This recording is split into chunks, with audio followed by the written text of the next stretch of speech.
I'd like to thank the women's auxiliary, for the cabbage rolls and coffee. Welcome to the funeral. This is a sad and solemn occasion for the. Wait, I don't want those lights. Okay, this is a sad and solemn occasion for the deceased. Well, not for the deceased because I mean, they can't feel anything and they're dead. But okay. They're here in spirit, okay? And so it must be painful for them to witness you all in pain. Except that, no, I don't want to suggest that the pain, they're feeling pain right now in the afterlife. I want to suggest more that they are feeling nice in the afterlife.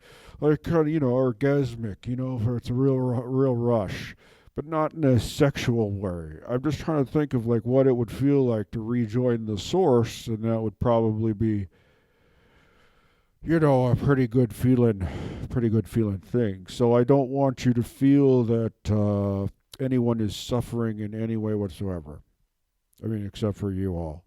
I mean, that it's a solemn occasion and that we would like to honor the deceased, okay? So, hello, it's my pleasure to, well, okay, not, okay, I wouldn't say it's my pleasure, okay? I mean, I'm proud of my job and the work that I do, helping people as a funeral clown get through difficult situations, much like this one. But I wouldn't say I find pleasure in it, okay? It's more of a calling. Could we just call it that? Okay. So it's my pleasure to, well, you know what I mean, to be here today to assist in and facilitate the remembrance of the deceased because sometimes you just don't want to think about that kind of stuff by yourself, okay? You don't want to be sitting there alone, okay? Thinking of the person who once loved. I mean, you still love them, but you won't see them because they're dead. So your love still continues. I mean, nothing, you can't destroy love, okay? Matter can be transformed into energy and transformed into, it can't be destroyed, okay? It can't be destroyed, just transformed into something else that you don't get to see.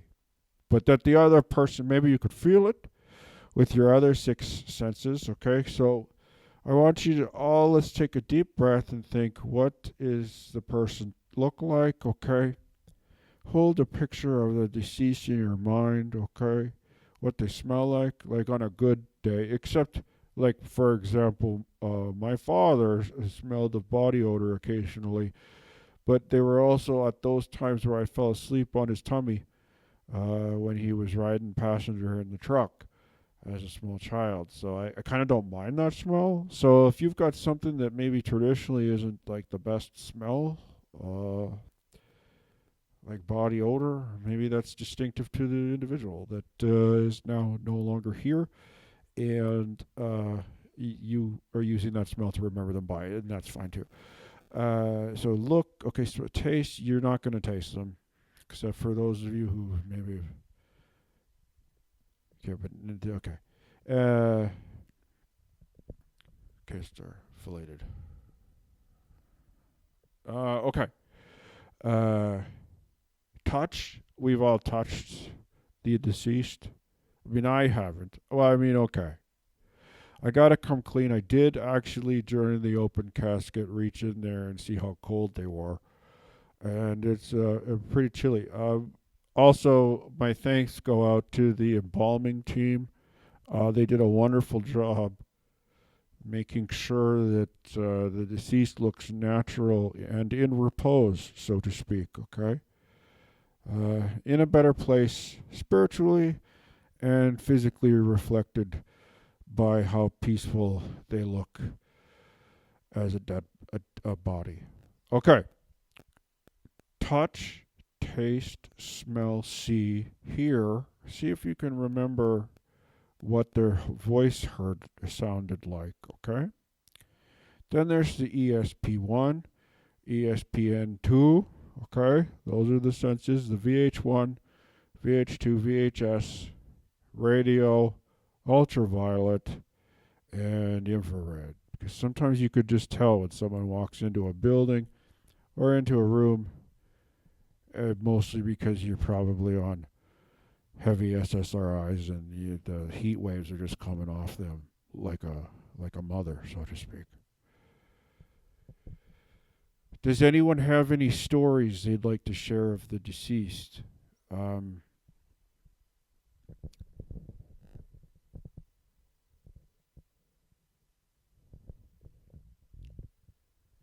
I mean, I've got some that I've been asked to memorize. I want everyone to remember that time that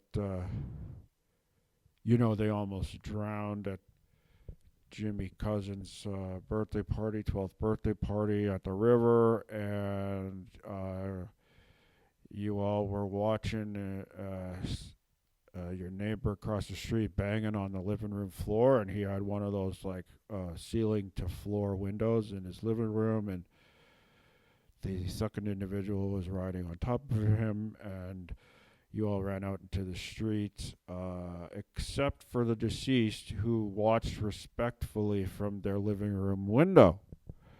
But the other boys and girls uh, shouted out, "Yeah, Jim," which was funny because Jimmy Cousins in the neighborhood was also named Jim. I think that's why you felt some sense of kinship with him, and not because of an absent dad.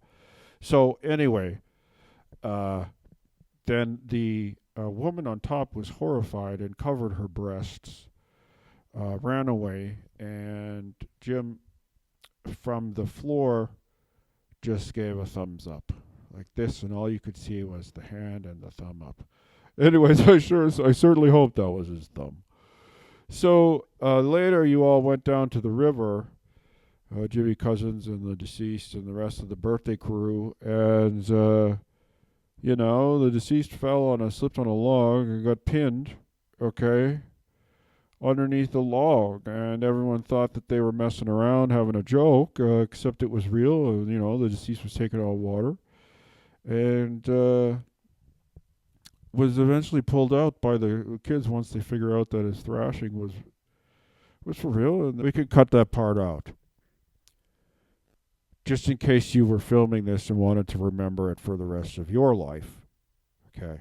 Not for the deceased life, because that would be like a negative time because they've been gone for 4 days now. So, welcome, and there will be egg salad sandwiches in the basement.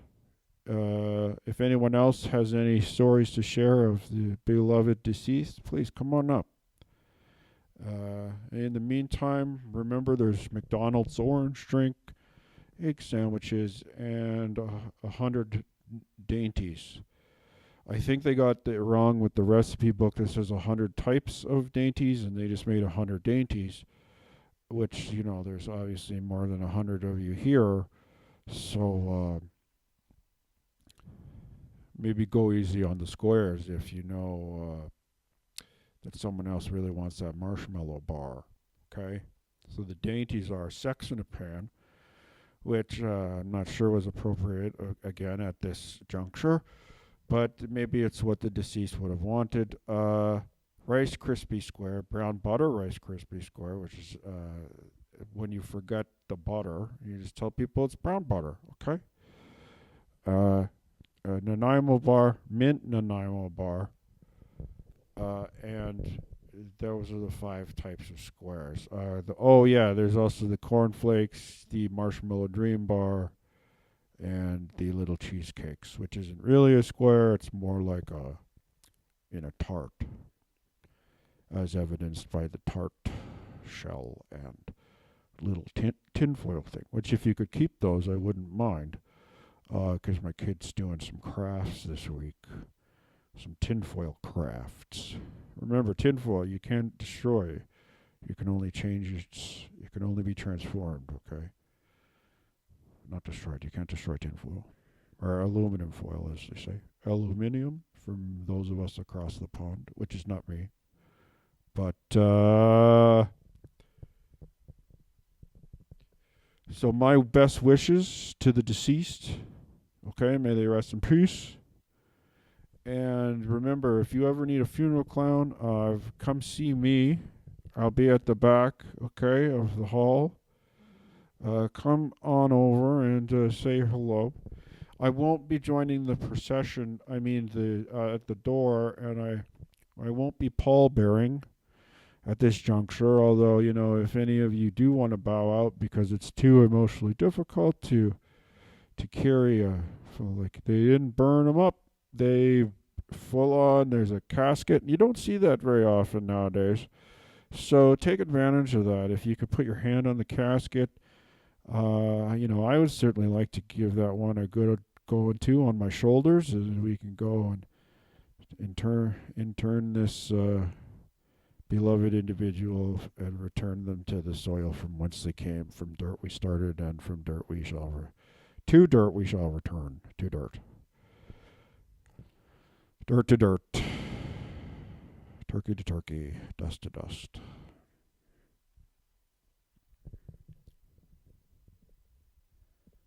I just wanted to make it known that, in that story, if the activities were as consensual as they could be for, I guess, a bunch of 12-year-olds. Anyway, I'm glad that the deceased survived to have a full life. I mean, living life to the fullest. Leaving at such an early age is never easy. For the other people, right? It's not a big deal to them. They're gone. They're gonzo dunzo. But for the rest of you here, yeah, it must seem unfair, like there is no God. And I understand how they could feel that way. I just want you to know that they've completed, their mission here in this material plane. And, they've got somewhere else to go. So don't worry about it too much. Try and put that out of your mind. You can be angry at the Creator if you wish. But remember, don't try and make any deals with it or them or her, okay? Because the Creator's a real bastard sometimes and likes to trick you. And that's how you end up with things like a hawk ripping out your liver over and over, or that you turn into a tree or something. So don't do that. If you want to be angry, do that, but don't shout any pronouncements into the void, lest someone hold you to it, okay? My dearest condolences for the loss of this beloved individual, and we'll have some music now. Hot Cross Buns on the pan flute by the Prince of Peace, Zamfir himself. Thank you. I'll go this way.